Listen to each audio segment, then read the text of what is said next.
செய்தியை பார்த்து வருகிறோம். உரிமை மீட்க தலைமுறை காக்க என்ற அன்புமணியின் நடைப்பயணத்திற்கு தமிழக டிஜிபி தடை விதித்திருக்கிறார். பாமக நிறுவனர் ராமதாஸ் தனது அனுமதியின்றி நடைப்பயணம் செய்வதற்கு யாருக்கும் அனுமதி இல்லை என்று மனு அளித்திருந்த நிலையில் தற்பொழுது அன்புமணி நடைப்பயணத்திற்கு டிஜிபி தடை விதித்திருக்கிறார். அது குறித்தான அண்மை செய்தியை பார்த்து வருகிறோம்.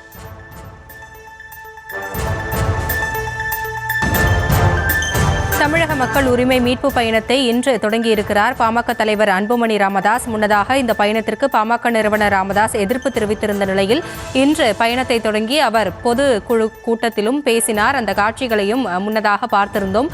தற்பொழுது அன்புமணி நடைப்பயணத்திற்கு டிஜிபி தடை விதித்திருக்கிறார். உரிமை மீட்க தலைமுறை காக்க என்ற அன்புமணி நடைப்பயணத்திற்கு தமிழக டிஜிபி தடை விதித்திருக்கிறார். பாமக நிறுவனர் ராமதாஸ் தனது அனுமதியின்றி நடைப்பயணம் செய்வதற்கு யாருக்கும் அனுமதி இல்லை என்று மனு அளித்திருந்தார். பாமக 2 பிரிவாக செயல்பட்டு வரும் நிலையில் மோதல் ஏற்பட்டு சட்டம் ஒழுங்கு பிரச்சினை ஏற்பட வாய்ப்பிருப்பதாகவும் சட்டம் ஒழுங்கு சீர்குலைய வாய்ப்புள்ளதாக ராமதாஸ் எச்சரித்திருந்த நிலையில் டிஜிபி தற்பொழுது இந்த அன்புமணியின் நடைப்பயணத்திற்கு தடை விதித்திருக்கக்கூடிய அந்த அண்மை செய்தியை பார்த்து வருகிறோம்.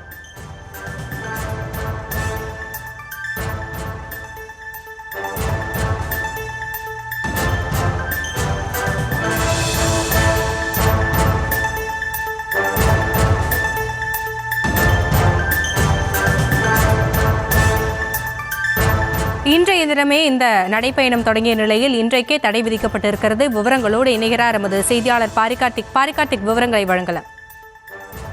வணக்கம். பல்வேறு கோரிக்கைகளை வலியுறுத்தி பாமகனுடைய தலைவர் அன்புமணி ராமதாஸ் நடைபயணம் மேற்கொண்டார்.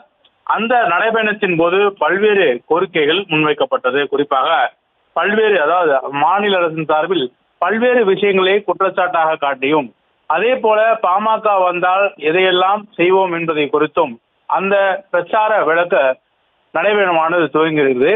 இந்நிலையில் இன்று மாலை பாமகவினுடைய தலைவர் அன்புமணி ராமதாஸ் அவர்கள் தலைமையில் இந்த பேரணி துவங்கி பல மாவட்டங்களில் இந்த பேரணி வரும் என்று எதிர்பார்க்கப்பட்ட நிலையில் தற்போது இந்த பேரணிக்கு தடை விதித்ததாக தகவல் கூறப்பட்டு வருகிறது.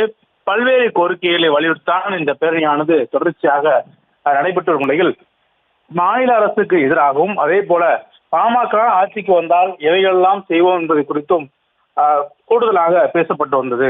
இந்நிலையில் அந்த பேரணிக்கு தற்போது தடை செய்யப்பதாக தகவல்களானது வெளிவந்து கொண்டிருக்கிறது. தொடர்ச்சியாக அது மட்டுமல்லாமல் ஒவ்வொரு ஊர்களிலும் அவர்கள் பொதுக்கூட்டங்கள் உள்ளிட்டவைகளெல்லாம் நடத்த திட்டமிருந்தார்கள். குறிப்பாக காலை மற்றும் மாலை வேளையில் பேரணி, அது முடிந்த பிறகு மாலை பொதுக்கூட்டம் என்றெல்லாம் நிச்சயித்திருந்தார்கள். அதன் அடிப்படையில் தான் இன்று கூட PR பாண்டியன் தலைமையில் இந்த பொதுக்கூட்டமானது இன்றைய தினம் நடைபெற்று வந்தது. இந்நிலையில் பேரணிக்கு தற்போது தடை செய்யப்பட்டிருப்பதாக தகவல் வந்து கொண்டிருக்கிறது.